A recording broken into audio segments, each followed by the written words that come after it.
Be'ezus Hashem Yisbarech, we will continue what we are learning, the holy letters of the Balatanya, letter number 12.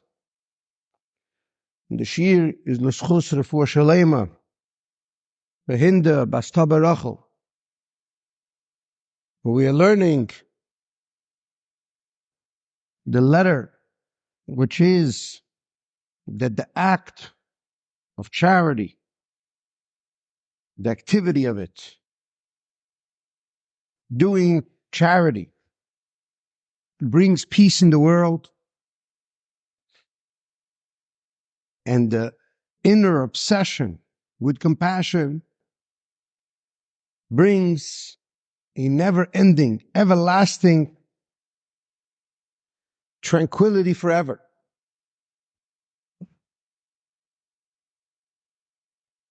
We are going into this to understand the revolution of this idea and how to make it practical in my life. To understand that the enormity of what the Balatanya says over here is not something that's remote. It's not something that's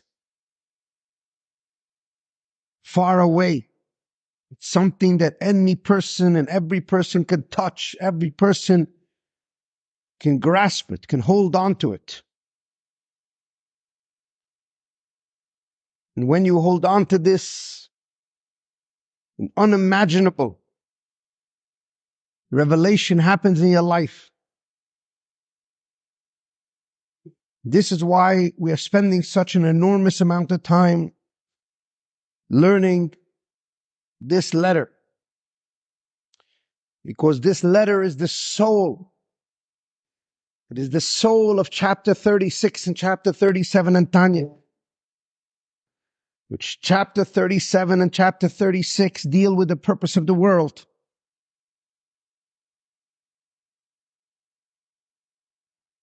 The Lubavitcher Rebbe, when he spoke about this letter in 1967 on Yutes Kislev, and he spoke about the secret revolution that his father wrote about when his father was in exile. And his father explained the mystical element of this letter. And the Lubavitcher Rebbe, during a very elated time in Yutes Kislev, when he delivered a mimer, when he delivered a discourse, while he would hold on to the tablecloth to keep him down in this world, and he would share enormous secrets. Because as we explained, he said Yutes Kislev is the day when the Holy Balatanya was given permission from heaven to shear the Eitz HaChaim, to shear the beginning of the Torah Chadasha, the Torah that will be revealed by Mashiach in the Messianic era, where he was given the permission to usher in the Messianic era. Because whoever studies these secrets and whoever shares with them with other people, in addition to the miraculous nature of these ideas, in addition to the transformational element of these ideas,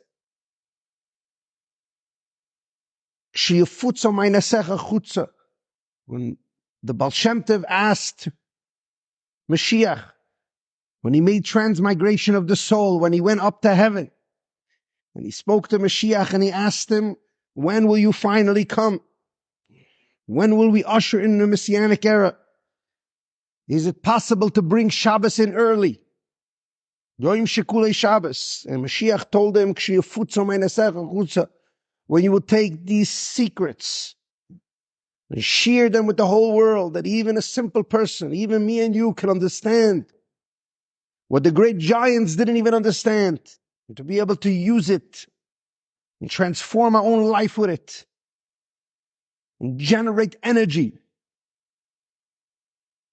that is almost impossible to generate.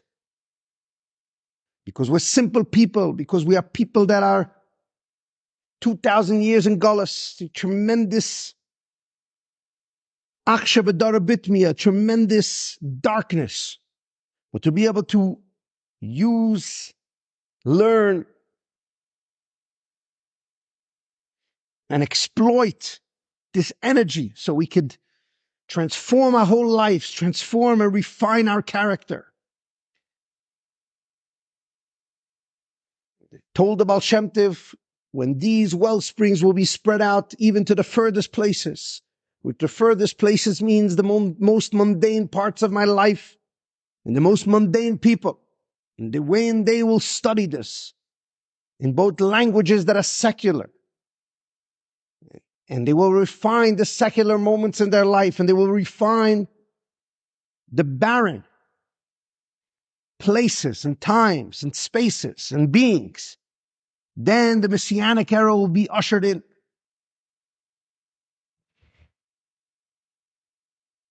And therefore, Yutes Kislev is a day that gives new light into everything Jewish.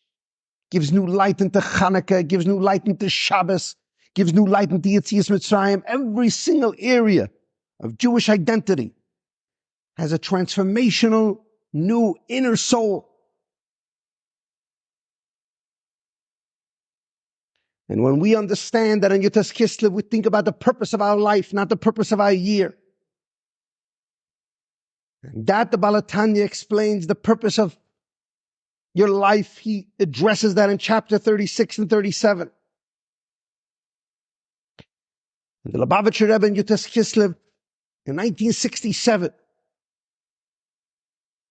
he said that somebody who's going to go and dwell deep in this letter number 12 and go deep into chapter 36 and 37 and understand the secret, what the Lubavitcher Rebbe's father shared with the world, where he wrote when he was in exile. And he had to write with ink that was made out of berries that his wife went to pick. And he was suffering unimaginably. And all the time he was writing down most profound secrets that he saw in heaven. The Rebbe said that somebody who's going to be misboining in it, somebody's going to meditate on this, somebody who's going to make it his life's obsession, then he will see the revolutionary secrets that are contained in the whole Tanya. That is the reason we're spending all this time on this, to be able to see how this letter radically revolutionizes not only the whole Torah, but your whole life.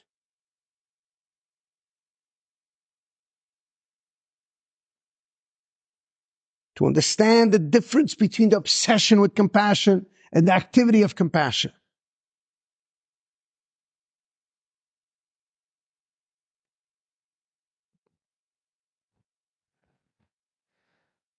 The obsession with compassion means that when you push yourself, when you radically transform your life's mission,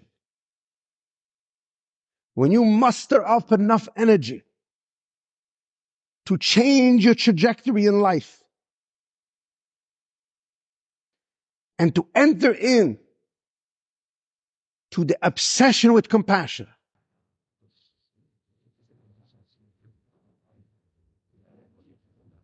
then you fundamentally change your life. And why is that? The reason that you fundamentally change your life is because a person thinks that life is supposed to be peace with all my organs, peace with all my systems. I have 12 physical systems or 10 systems. that are running in my body. And a healthy being will be that all the systems will work together. There are so many intricate systems. There's my liver and my kidneys and my heart. There's the 12 astrological combinations that each one rule a different part of the body.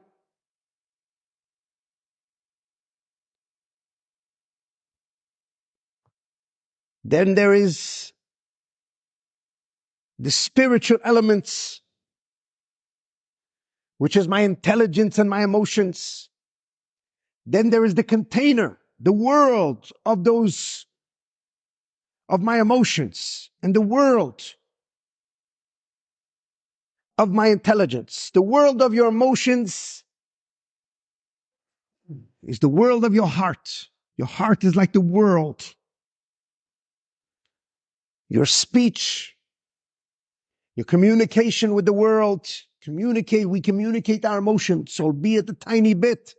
But the world of communication is the world of our emotions. So we have our emotions, what we love, what we hate, what we love, what we feel. And then there's the unity of both of them, to love and feel at the same time, which is compassion.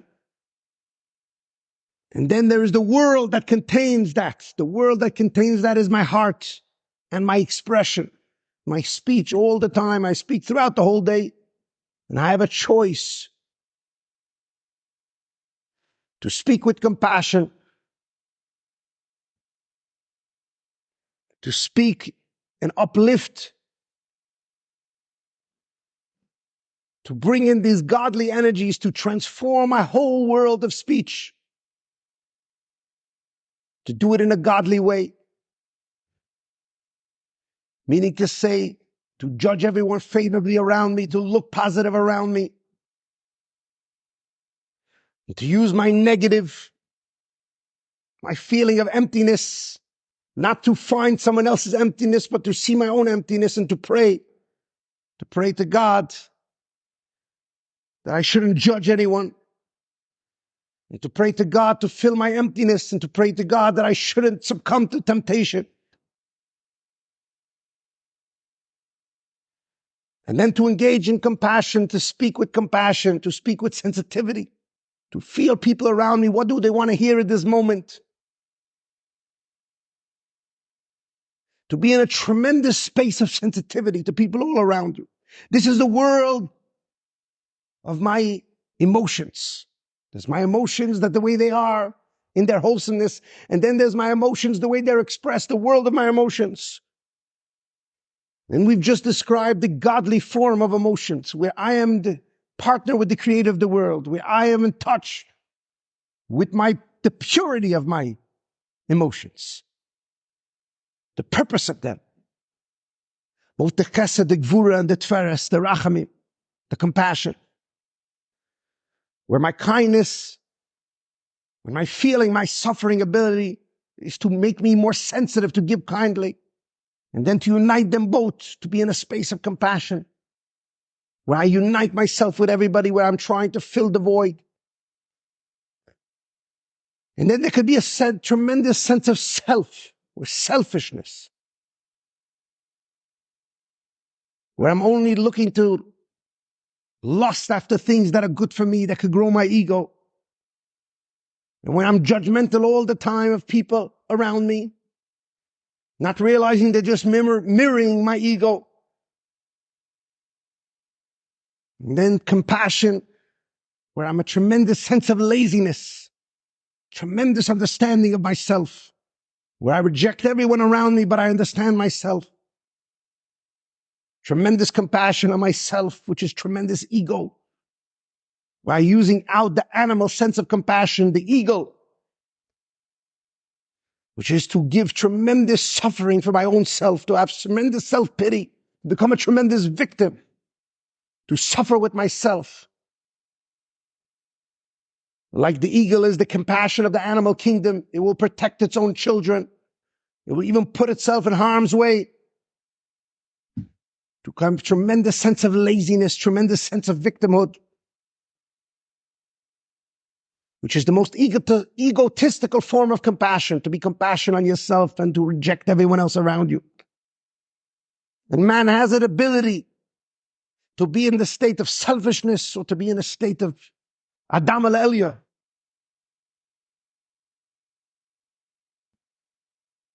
And we think that the purpose of life is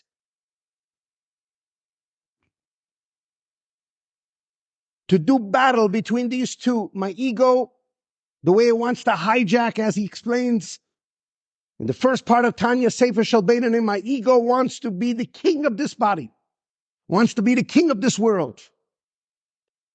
The world of emotions, the world of emotional expression. My ego wants to conquer everyone around me, wants to make my ego greater, be a tremendous victim for the world around me, and to satisfy every single lust and to use everyone around me. And my godlike ability, my inner core of who I am, wants to use all my attributes, all my midos, all my emotions, my whole entire heart to give unconditionally.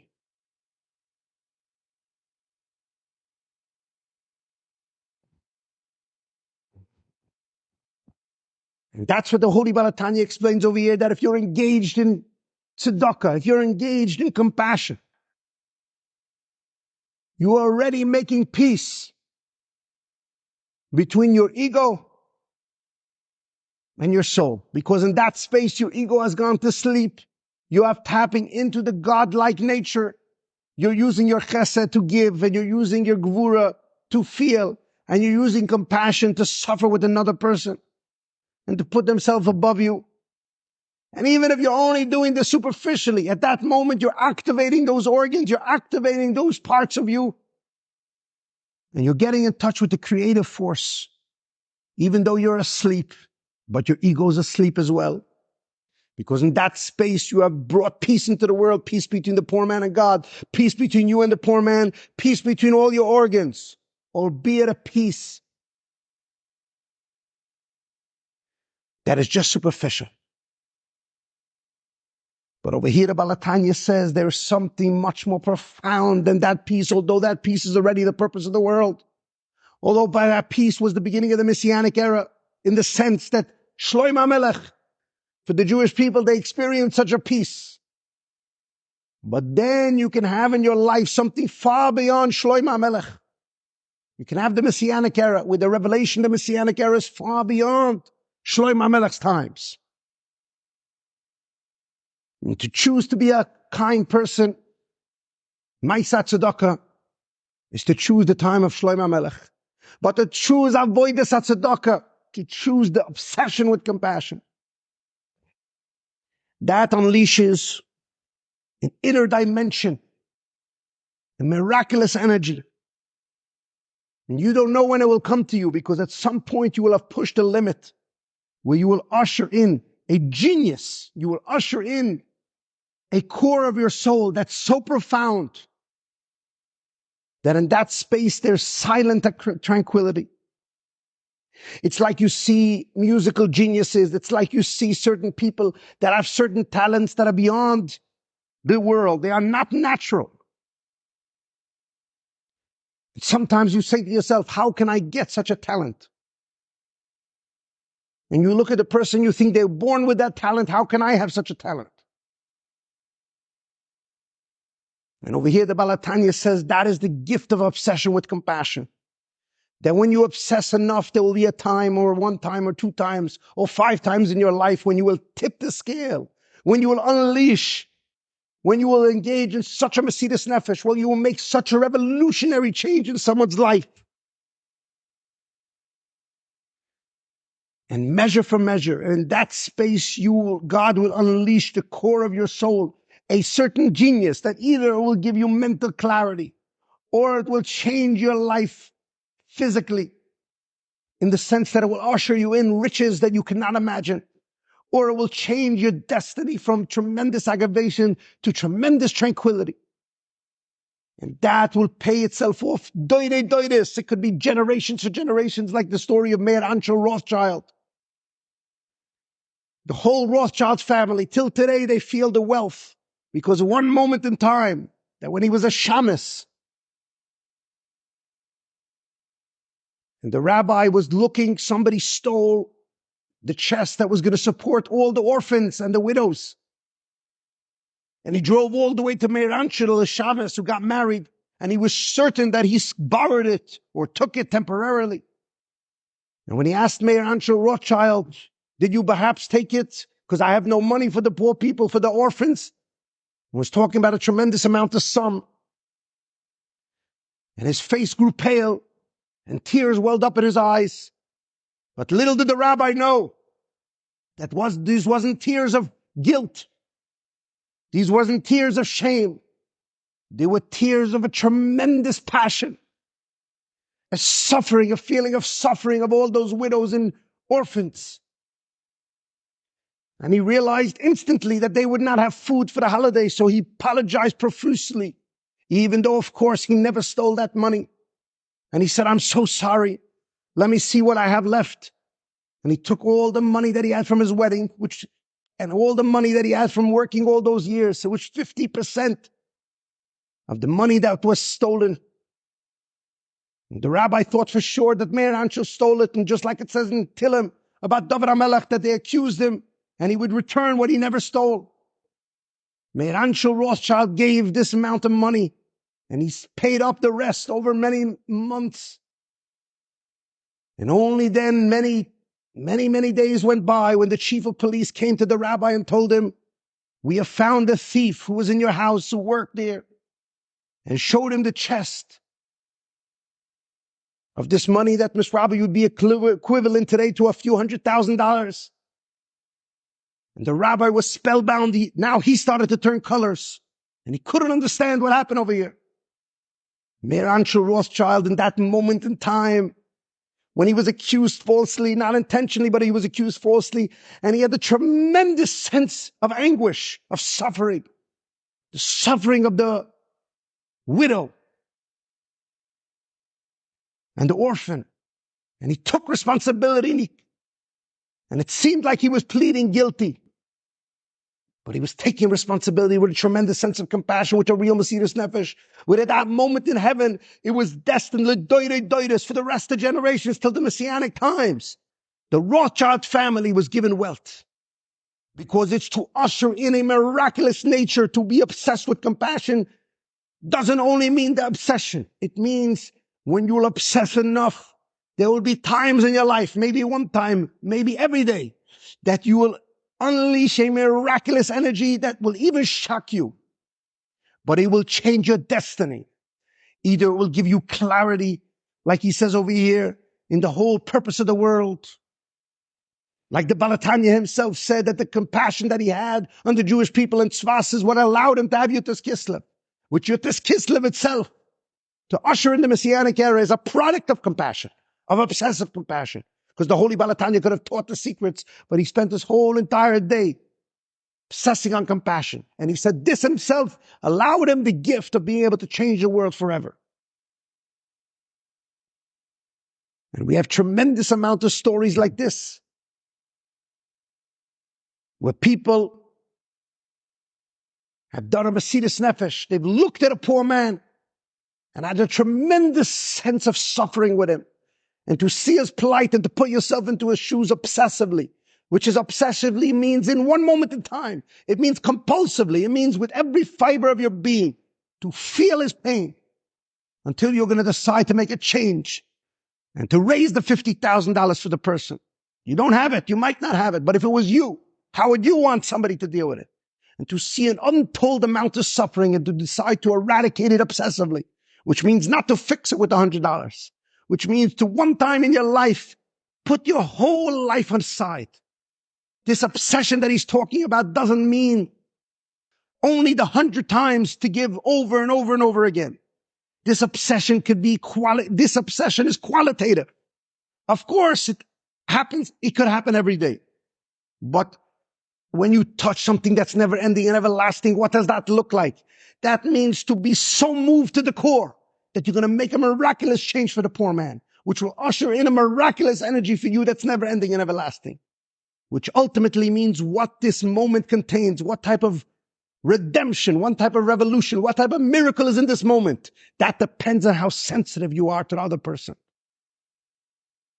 The unbelievable miraculous energy when you meet the poor man today and you listen to his story. The recognition that his destiny lies within your hands. If you suffer enough with him, if he's suffering enough, and it calls out a tremendous instantaneous change for one moment in time, that this man's problem became my problem.